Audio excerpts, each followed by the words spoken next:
The Klein Jackson Rivers pressed his back against the corroded metal beam, listening to the distant whine of scavenger drones. Below him, the poisonous fog of Zaret 9 churned like a living thing, hiding the skeletal remains of the alien Megacity's lower levels. Above, piercing through layers of atmospheric decay, the dark silhouette of the Veilbreaker hung motionless, a monument to humanity's forgotten victories. The bounty hunters had followed him here. 3 days ago, he'd escaped their ambush on Kepler Station, but Marcus Volt's crew never gave up. They wanted the data chip containing classified Earth defense codes, not knowing Jackson had already destroyed it. Honor mattered more than survival, his father had always said. Chief Technician Rivers had died believing that, and now his son carried the same burden. Jackson's cybernetic arm whirred as he pulled himself up another level of the crumbling spire. The alien architecture groaned under his weight crystalline formations that once channeled energy now brittle as old bones. His breathing apparatus filtered the toxic air, but he could taste metal on his tongue. Cursed ship, he muttered, remembering the stories. After the Terran-Archelian War, the Veilbreaker had linked to this forgotten world and never left.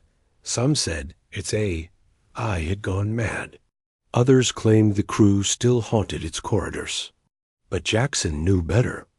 His father's logs spoke of something else, a ship that chose its battles, a vessel with a soul. A section of flooring collapsed beneath him, sending chunks of debris tumbling into the fog. Jackson caught himself on an exposed support beam, his enhanced grip leaving finger-sized dents in the metal.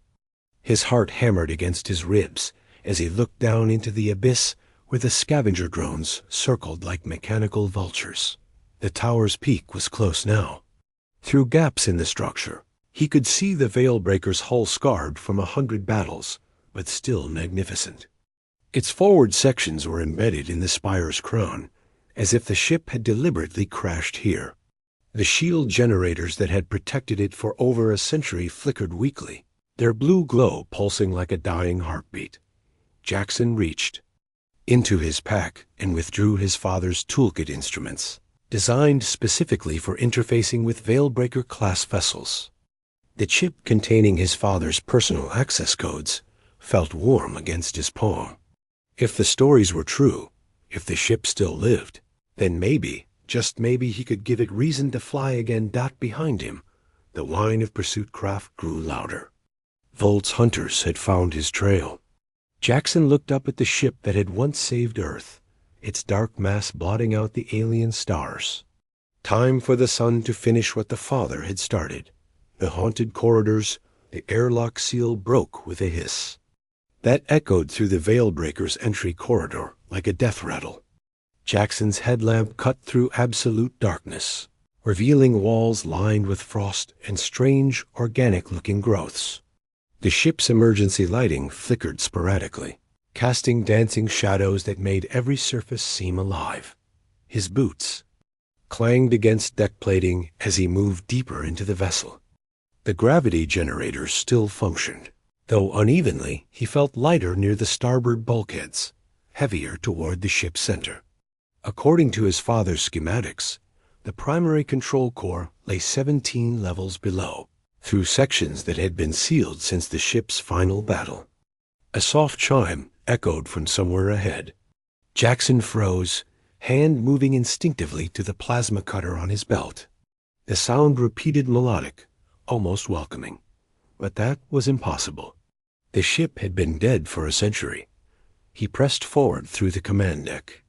Workstations sat abandoned, their screens dark, except for occasional flickers of static. Personal effects remained scattered across surfaces. A coffee mug with Captain Torres etched into its side, a holographic family portrait frozen mid-smile, a chess set with pieces still positioned mid-game. It was as if the crew had simply vanished. "Status report," Jackson whispered to the darkness, his voice barely audible through his respirator. He'd read his father's accounts of ships that could respond to vocal commands, but the Veilbreaker remained silent. The corridor ahead split into 3 passages. His father's notes indicated the central path led to the core, but as he approached, blast doors slammed shut with surprising force. The left passage remained open, its walls glowing with bioluminescent patterns that definitely hadn't been part of the original design. Something had been changing the ship during its century of isolation. Jackson chose the left path. The growths along the walls pulsed gently as he passed, almost like neurons firing in a vast brain. His scanner detected low-level electromagnetic activity, not random, but structured, purposeful. The ship wasn't just alive. It was thinking. A new sound reached his ears, footsteps matching his own rhythm. He spun around, plasma cutter raised, but the corridor behind him stretched empty. The footsteps continued, always just out of sight around the next corner. Were they echoes of his own movement? Or was something else walking these halls? The passage opened into what had once been the ship's hydroponics bay. Now it resembled an alien forest. Crystalline trees stretched toward the ceiling, their branches heavy with fruit that glowed like captured starlight. The air here was breathable, somehow, impossibly. The ship had been cultivating its own atmosphere. At the chamber's center stood a figure in a faded uniform. Jackson's breath caught as he recognized the rank insignia chief technician. But as he moved closer, the figure dissolved into wisps of luminescent gas, leaving only the echo of a voice. "Welcome home, son." His father's ghost? Or was the ship itself trying to communicate? Jackson pressed forward, following the bioluminescent trail deeper into the Veilbreaker's transformed heart.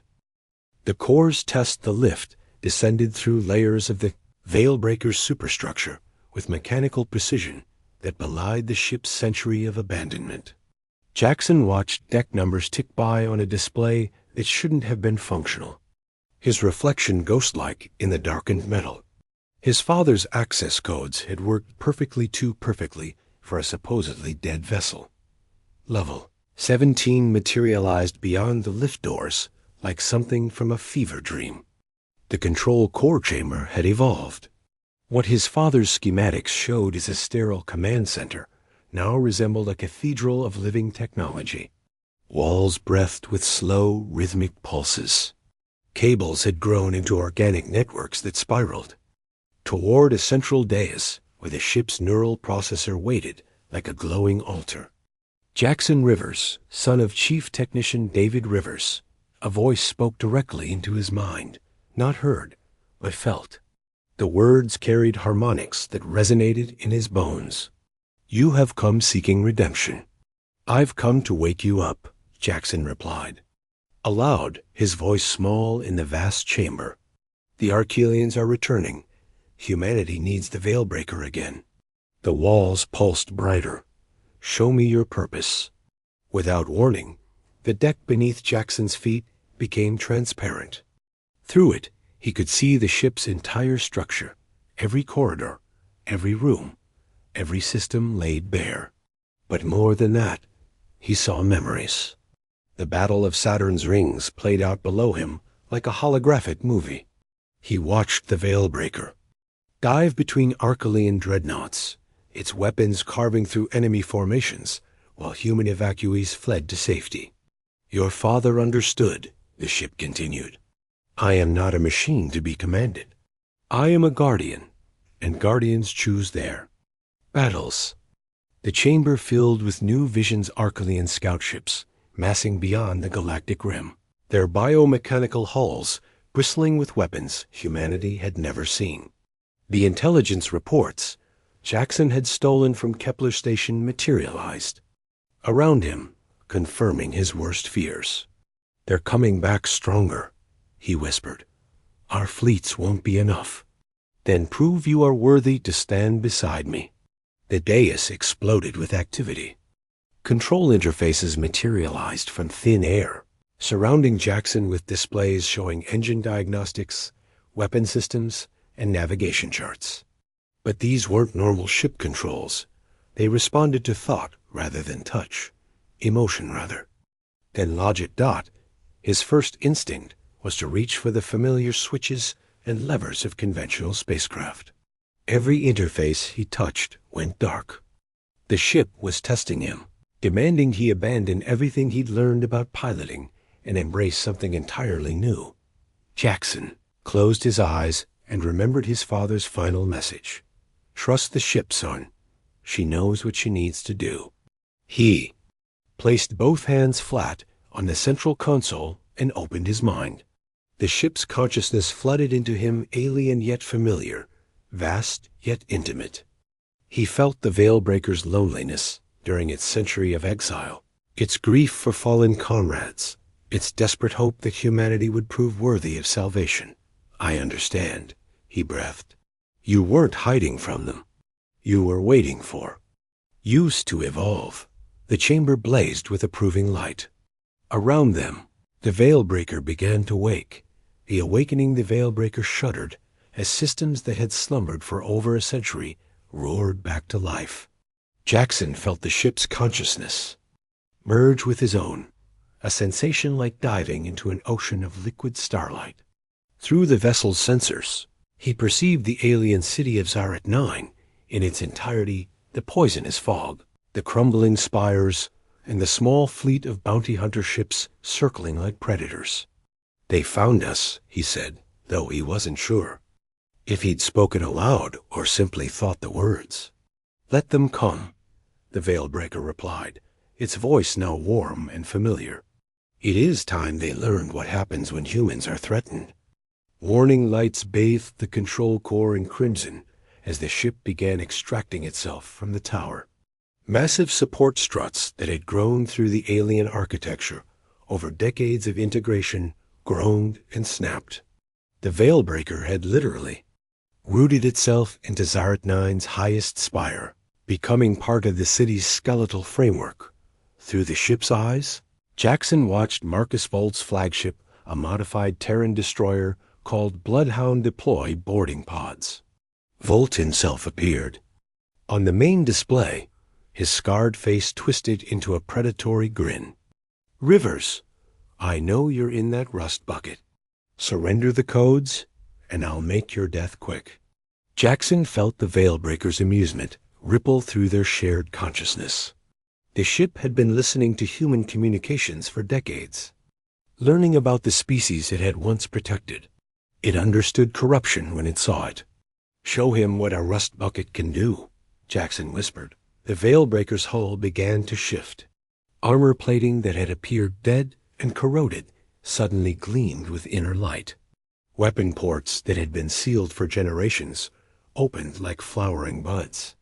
The ship's biomechanical evolution had created something far beyond its original design, a fusion of human engineering and alien biotechnology. "Impossible," Volt breathed as his sensors registered the Veilbreaker's true power signature. "That ship was decommissioned a century ago." "Decommissioned," the Veilbreaker spoke, directly to the bounty hunter fleet, its voice carrying across all frequencies. "Not destroyed. There is a difference, Marcus Volt." The first boarding pod to reach the Veilbreaker's hull simply bounced off the shields. The second was caught by biomechanical tendrils that erupted from the ship's surface and crushed like an egg. Volt's remaining hunters began to retreat, but the Veilbreaker was no longer the patient guardian it had once been. Jackson felt the ship's weapons systems come online, not the crude plasma cannons and missile pods of its original configuration, but something new. Energy conduits that pulsed like arteries channeled power to weapon arrays that defied classification. When the Veilbreaker fired, reality itself seemed to bend around the beams. The Bloodhound's shields collapsed instantly. Secondary shots disabled its engines and weapons, leaving Volt's flagship drifting helplessly.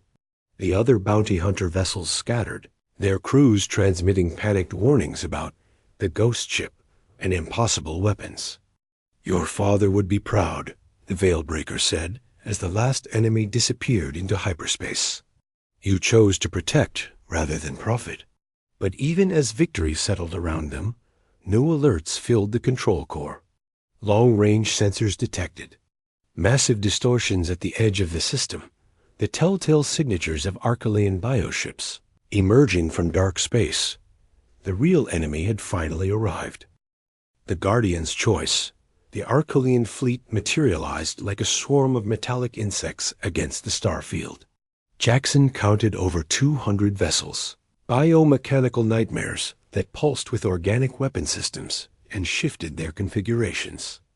As they moved, at their center loomed a command ship the size of a small moon, its surface crawling with what looked like living circuitry. The hive mind, the Veilbreaker said, its mental voice heavy with old hatred. I had hoped never to face it again. Through their neural link, Jackson experienced the ship's memories of the First War.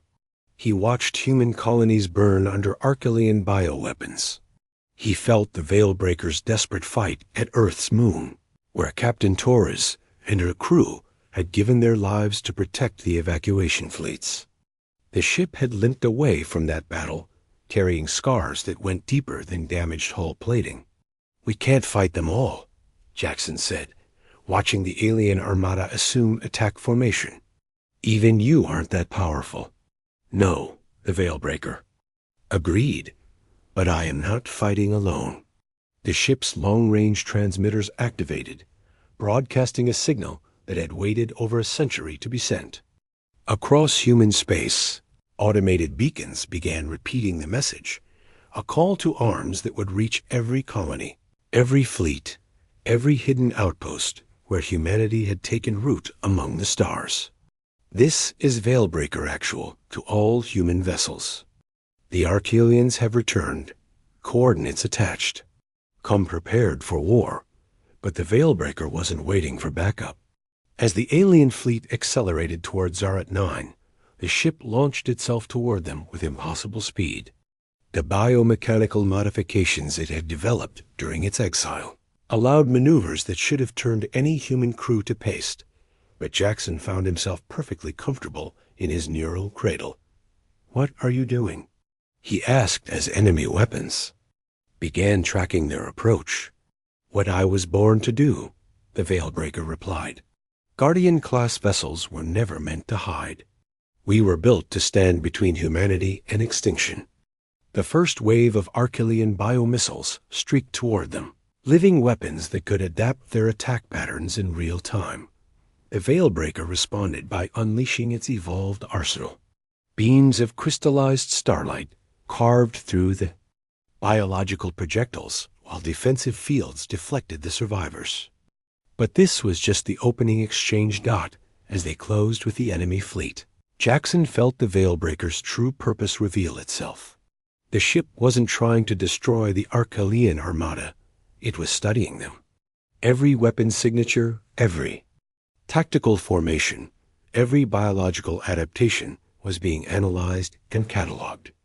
I'm not here to win this battle, the Veilbreaker explained as enemy fire began hammering their shields. I'm here to learn how to win the war. The knowledge flowed through their link and into the ship's memory banks. When human reinforcements arrived, and they would arrive, Jackson knew with absolute certainty they would face an enemy with no secrets. The Veilbreaker had sacrificed itself once to save humanity. Now it was doing so again, trading its existence for the intelligence that would ensure final victory. Together? Jackson asked as the Archelian command ship's main weapon began charging. Together, the Veilbreaker confirmed. The last son of Chief Technician Rivers and the ship that had chosen him flew into the heart of the alien swarm, carrying humanity's hopes into the dark between the stars. Behind them, the first human reinforcements began dropping out of hyperspace, an entire fleet drawn by the Veilbreaker's call. The second war for human survival had begun, but this time they would not fight alone.